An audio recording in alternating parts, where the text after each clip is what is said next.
This video is intended to just act as a little extra support for domain and range. So as far as the domain is concerned, these three things are interrelated, and we want to keep in mind that the domain is associated with the x, is associated with the independent variable, the range is associated with the y values, associated with the dependent variable. So anytime you hear any one of the three, you want to be able to quickly associate in your head the other two. So if you hear dependent, think range and y. If you hear x, think domain and independent. Now the key terms to look for, key items to look for when we're thinking about domain and range on a graph is, does the graph have a left or rightmost point? You know, is there an absolute furthest to the left that it travels to and stops or not? Does it have a top or a bottommost point? And does the domain or the range go on infinitely? Let's move on. As we see in this picture, there is a point at which the graph tops off, but it goes down for infinity on both the left and the right side. So there's going to be a definite top spot, but the bottom is going to go on forever. And as far as left and right, this side is going to continue to the left forever, and this side is going to continue to the right forever. Not extremely quickly as far as the eye could see, but eventually it will reach left and right at infinity. So we're going to say that as far as our domain is concerned, since it stretches to the left as far as you can go, that's negative infinity. That's not a very pretty infinity. Let's fix that. Negative infinity all the way to positive infinity on the right. And because infinity can't be achieved, you know, it's not a location, we're going to leave that in parentheses. As far as the range is concerned, the lowest that picture is going to get is it's going to go to negative infinity, and it's going to top out at a y value of 7. 7's included, infinity's not. So if we wanted to express this in terms of inequalities, we would just use strictly less than for the domain, negative infinity, positive infinity, and for the y value, on the negative infinity side, we're going to leave a strictly less than, because we're talking about parentheses, but on the right side we have a bracket, so that's going to indicate inclusion, so we're going to say less than or equal to 7. That's our domain and range. Is this picture a function? Absolutely. It passes the vertical line test. Next example. Again, the first thing I want to know is, does this thing have a furthest leftmost point? Sure, right here.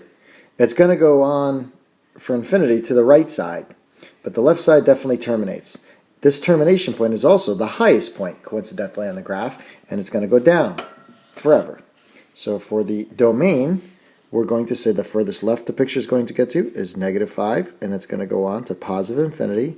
Infinity won't be included. Negative 5 is, because this is a solid circle. For the range, we are going to start from the bottom, right? The lowest point first is negative infinity, right? This is going down. And the highest point is at a y value of 6. The 6 is included. The negative infinity is not. So for our inequality statement, we're going to say less than or equal to on the negative 5, right? X is going to be a value that's greater than or equal to negative 5, but strictly less than infinity. The y value is going to be less than or equal to 6, because again, we have this bracket, and it's going to be just strictly greater than negative infinity. Is this picture a function? Absolutely not. It fails the vertical line test. No. Next example. Pause this problem now and read it yourself. So you figured out that Scott needs a truck. Some key points about this particular problem is that there is an initial cost of $25. Scott is going to pay that amount no matter what, and then an $18 an hour charge to rent it, and he thinks he's going to rent it for 4 to 7 hours. So what's our independent variable? Our independent variable has to do with time in hours. And the dependent variable is going to be cost in dollars.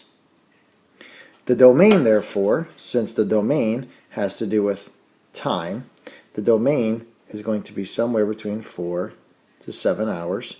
Both of those numbers are included. And the rental fee, well, when you think about 18 times 4 plus the 25, that's going to give you a cost of $97. And for the longest possible rental time, 18 times 7 plus 25 is going to equal 130. So that gives us a range of anywhere from $97 to $130. We don't need to include units on this because we've labeled the units up here. When we go to interpret any of the function, then we would want to translate back into context. Basically saying that if we saw a set of coordinates such as 4, 97, this would indicate 4 hours cost him $97. Our last example is going to be about solving fractions or solving equations with fractions. So, the last example we have here is dealing with an equation that has fractions. And what we want to do is find the least common multiple, right? What do 3 and 5 and technically 1 here go into nicely? And the answer to that is 15. Now what we want to do is we want to distribute that 15 to all three terms. We're just simply rescaling the equation to suit our needs. But what's going to happen in the process is the fractions should go away. If they don't, something went wrong. So, as we're looking at the three products we have set up now, 3 goes into 15 5 times, and 5 times 1x is 5x. Plus 5 goes into 15 3 times, and 3 times 3 is equal to 9, and 15 times 4 is 60. From here on, it's a breeze. 5x equals 51 divided by 5 divided by 5. X is equal to 51 fifths. That's a little sloppy. Let me neaten that up. 51 fifths. And again, don't skip this last step of dividing by 5. Too many times students will write x is equal to 5 over 51.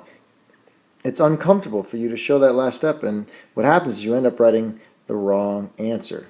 Don't skip steps. Too many of you did that on your last quiz and it caused you heartache. And that's it. Bye-bye.